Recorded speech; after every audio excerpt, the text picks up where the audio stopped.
dear students, how are you all? Students, welcome to our YouTube channel Alok professionals. Students, बहुत सारे बच्चों का exam हाल ही में खत्म हुआ है। ओके, सेमिस्टर था बहुत सारे बच्चों का, चाहे फर्स्ट सेमिस्टर की बात करें, चाहे हम थर्ड सेमिस्टर की बात करें। बहुत सारे बच्चों ने ये मुझे रिक्वेस्ट किया था कि सर प्रोबेबल क्वेश्चंस बनाइए, और बहुत सारे बच्चों ने कमेंट में ये भी लिखा था आफ्टर प्रोबेबल क्वेश्चन कि सर हमारा एग्जाम तो खत्म हो चुका है। सो जिन बच्चों का एग्जाम खत्म हो चुका है उन्हें कॉन्ग्रेचुलेसन। अभी आप लोग क्या कर रहे होंगे पता नहीं, लेकिन मेरा जो सजेशन रहेगा वो ये रहेगा कि अभी आप क्या करिए, अपनी नेक्स्ट सेमिस्टर के लिए प्रिपेयर होइए। ओके, और पढ़ाई रेगुलरली जितना आप करते रहोगे वो आपके लिए इतना अच्छा रहेगा। ओके, बहुत सारे बच्चे सिर्फ एग्जाम टाइम में ही पढ़ते हैं, लेकिन अगर ऑन ए सीरियस नोट आपको बीकॉम का सही ढंग से प्रिपरेशन करना है तो एग्जाम खत्म हुआ, भले ही एग्जाम खत्म हो गया, कोई परवाह नहीं है। नया साल आ चुका है, आपको अभी इस नए साल के लिए प्रिपरेशन करना है ताकि आपकी जो भी सेमिस्टर आएगा मई और जून के महीने में या फिर अप्रैल के महीने में, उस टाइम के लिए आप बेटर प्रिपेयर रहोगे। ओके, सेमिस्टर 3 बहुत सारे बच्चों के लिए खत्म हो चुका है, अब बारी है सेमिस्टर 4 की। ओके, एंड सेमिस्टर 2 की। ओके, तो आज हम लोग क्या करने वाले, आज हम लोग सेमिस्टर 4 का एक कोर पेपर का सिलेबस एनालिसिस करने वाले। ठीक है, अब बहुत सारे बच्चों को ये जो वीडियो है ये पसंद नहीं आएगा कि सर अभी तो हमारा एग्जाम खत्म हुआ है, हम क्या CA की तरह अपनी बीकॉम का प्रिपरेशन करेंगे, हमें इतना टेंशन नहीं लेना है। वो आपकी मर्जी है, लेकिन मेरा जो सजेशन रहेगा वो ये रहेगा कि आपको कंटिन्यूसली पढ़ाई करना है। ठीक है, थोड़ा बहुत भी करते रहिए, कंटिन्यूसली करते रहिए। ओके, और इसीलिए मैंने ये डिसाइड किया कि आपकी बीकॉम की 4th सेमिस्टर के लिए एक कोर पेपर मैंने पिक किया है, और उस कोर पेपर का रेगुलर वीडियो आप लोगों को मिलता रहेगा। ठीक है, जो ये कोर पेपर है इसका नाम है बिजनेस रेगुलेटरी फ्रेमवर्क। अगर सिंपली लैंग्वेज में वो बोलूं तो बिजनेस लॉ। ओके, आपकी जो 4th सेमिस्टर है उसमें 2-3 कोर पेपर है, जो कि मैं आपको यहाँ पे दिखा रहा हूँ कि कौन कौन से कोर पेपर आपके 4th सेमिस्टर में है। ओके, उसके बाद हम लोग आगे बढ़ेंगे। देखो, ये है आपके 4th सेमिस्टर का टोटल सिलेबस। ओके, इसमें आपके मेजरली 4 कोर पेपर है, जिसमें एक है आपका financial management and risk management, दूसरा है आपका ऑडिटिंग एंड कॉर्पोरेट गवर्नेंस, तीसरा है आपका कॉर्पोरेट लीगल फ्रेमवर्क, चौथा है आपका बिजनेस रेगुलेटरी फ्रेमवर्क, एंड एक आपका आर्टिकल सी पे यानी कि फील्ड वर्क है, कोई भी फील्ड में आप जाके ट्रेनिंग लेना। ठीक है, सो मैं बोलूँ कि चारों के चारों कोर पेपर है, और चारों की जो क्रेडिट पॉइंट्स है वो भी 4-4-4-4 है।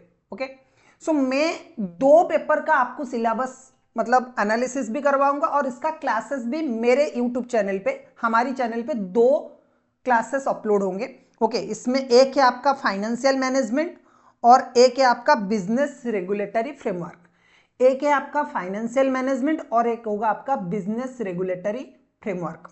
तो आज हम लोग क्या करेंगे, बिजनेस रेगुलेटरी फ्रेमवर्क का सिलेबस एनालिसिस करेंगे। तो चलिए जरा एनालिसिस करते। अब बिजनेस रेगुलेटरी फ्रेमवर्क का जो ये, आप इसे सिंपली बिजनेस लॉ भी समझ सकते हो। जो आपका कॉर्पोरेट रेगुलेटरी फ्रेमवर्क है उसे आप कंपनीज एक्ट या फिर कंपनीज लॉ समझ सकते हो। सो सर हमारे सिलेबस में क्या क्या चीजें हैं, देखो 4 यूनिट्स आपके सिलेबस में टोटल, और पहला यूनिट में आता है आपका contract act, Indian contract act 1872। This act is still relevant in India after so long time.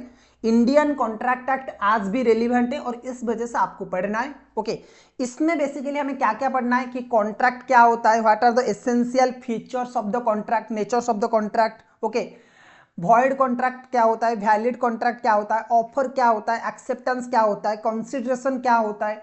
Okay, what are the agreement sorry breach of contract क्या होता है, परफॉर्मेंस क्या होता है, जितने भी कॉन्ट्रैक्ट रिलेटेड टर्म्स है वो सब कुछ यहाँ पे आपको मिल जाएगा। Okay, so first unit is your contract act. इसमें 2 टाइप का कॉन्ट्रैक्ट रहेगा, एक नॉर्मल कॉन्ट्रैक्ट और एक special contract, like your bailment, pledge, agency.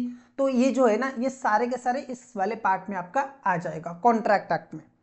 दूसरा जो आपका एक्ट होगा वो होगा सेल ऑफ गुड्स एक्ट, जो आपकी यूनिट 2 है। Okay, sale of goods act में भी बहुत सारे सेम चीजें जो कि पुराने सेल ऑफ गुड्स एक्ट में आपका था, nature of the sale, condition and warranty, performance of contract of sale, right of an unpaid seller, right of an unpaid buyer, right of a buyer. Okay, bailment place क्या होता है वो सब यहाँ पे रहेगा। ठीक है, चलो तीसरा जो एक्ट है वो थोड़ा सा यूनिक है आप लोगों के लिए। एक है कंपटीशन एक्ट, ये पहले सिलेबस में नहीं था आपका। एक है कंपटीशन एक्ट 2002 और एक है कंज्यूमर प्रोटेक्शन एक्ट 2019। ओके, एक है कंज्यूमर प्रोटेक्शन एक्ट 2019 और एक है आपका कंपटीशन एक्ट 2002। ठीक है, इस कंपटीशन एक्ट में आपको क्या क्या पढ़ना है, देखो कंपटीशन एक्ट में बहुत सिंपल है, objective and basic concepts, consumers क्या कौन होते हैं, गुड्स क्या होता है, सर्विसेज क्या होता है, prohibition of anti competitive agreement, prohibition of abuse of dominant position. Okay, consumer protection act में आपको क्या पढ़ना है, इंपोर्टेंट डेफिनेशंस पढ़ना है, consumers dispute and redressal commission, measures to prevent unfair trade practice, offence penalties, ये सब आप लोगों को पढ़ना है। ओके, नंबर 4th जो यूनिट आपका रहेगा that is very simple and very useful act, LLP limited liability partnership act 2018 and intellectual property right act, intellectual property right and आपका limited liability partnership act. Okay, so intellectual property right में आपका रहेगा, sorry limited liability partnership है आपका, what is LLP limited liability partnership, इसके needs क्या क्या है, स्कोप क्या क्या है, एडवांटेजेस क्या क्या है, ये सब रहेगा। उसके साथ आपका incorporation of LLP, partners and their relations, financial disclosure, ये रहेगा। Conversion, winding up and dissolution, difference between limited liability partnership and partnership other organisations. उसके बाद आपका intellectual property right ecosystem, institutional support system, ये रहेगा। Regulatory aspect of innovation, intellectual property right and startups, the concept of intellectual property right law, patent, copyright, trademark, इन सब के बारे में आपको पढ़ना है। अगर मैं ओवरऑल सिलेबस के स्टूडेंट डिस्क्राइब करूँ आपको, सो जितने भी बिजनेसेस में बिजनेस लॉ की जो भी पार्ट्स है ये सारे के सारे आपके सिलेबस में, सिलेबस दिखने में बहुत छोटा है लेकिन है बहुत डेप्थ में, क्योंकि कॉन्ट्रैक्ट एक्ट एक बहुत बड़ा एक्ट है, सेल ऑफ गुड्स एक्ट बहुत छोटा सा है, कंपटीशन एक्ट आपके लिए बहुत न्यू है, मतलब पूरा न्यू है मैं बोलूंगा। Okay, and consumer protection act ये भी नया है। LLP बहुत पहले से बीकॉम की सिलेबस में था और आज भी है आपके पास। और ये जो इंटेलेक्चुअल प्रॉपर्टी राइट एक्ट है, इंटेलेक्चुअल प्रॉपर्टी राइट, ये भी बहुत इंपॉर्टेंट कॉन्सेप्ट है। सिलेबस को इससे डिजाइन किया गया है कि आप फ्यूचर में इस सिलेबस का बहुत बेनिफिट ले सकते हो। अगर आप CA करते हो, CMA करते हो, CS करते हो, कोई भी प्रोफेशनल कोर्स करते हो, या फिर आप कुछ नहीं करते हो, PG वगैरह भी करते हो, मतलब आप लेक्चरशिप लाइन में जाने का आपका मर्जी है, तो भी ये सिलेबस को आपको डिटेल में पढ़ना जरूरी है। ओके, हमारे चैनल पे ये सिलेबस, ये जो टॉपिक है, ये जो सब्जेक्ट है बिजनेस रेगुलेटरी फ्रेमवर्क, इसका पूरा का पूरा सिलेबस मैं आप लोगों के लिए अपलोड करता रहूंगा। सो आपको करना क्या है, आपको चैनल को सब्सक्राइब करना है, वीडियोस को पूरा देखना है, जब भी मैं जो क्लास अपलोड करता हूं उसे देखना है। एक मेरा रिक्वेस्ट, मतलब रिक्वेस्ट नहीं, सजेशन आप मान लीजिए। ओके, एक मेरा सजेशन आप लोगों के लिए ये कि अगर आप बीकॉम पढ़ रहे हो, if you are investing your time in this course, BCom में आप टाइम इन्वेस्टमेंट कर रहे हो, अगर आप नहीं कर रहे हो तो कोई परवाह नहीं, आप ऐसे भी लीव कर सकते हो, बीकॉम का कोई वैलिडेशन नहीं आएगा। अगर आप कोई गवर्नमेंट जॉब नहीं करते हो तो कहीं पे भी बीकॉम की डिग्री का कोई वैल्यू नहीं है, अगर unless otherwise you are preparing for government job और लेक्चरशिप। ओके, क्योंकि आपको PG वगैरह करना है, MCOM वगैरह करना है, उसके बाद आपको लेक्चरशिप वगैरह में जाना है, तो बीकॉम की डिग्री का जरूरत है। लेकिन अगर आप कोई अदर चीज करना चाहते हो, प्रोफेशनल कोर्सेज वगैरह करना चाहते हो, कोई अदर प्रिपरेशन वगैरह करना चाहते हो, तो बीकॉम की डिग्री का कोई वैल्यू नहीं है, unless otherwise you are preparing for government job. तो अगर प्रिपरेशन कर ही रहे हो तो अच्छे से जरा पढ़ाई करो, ठीक है।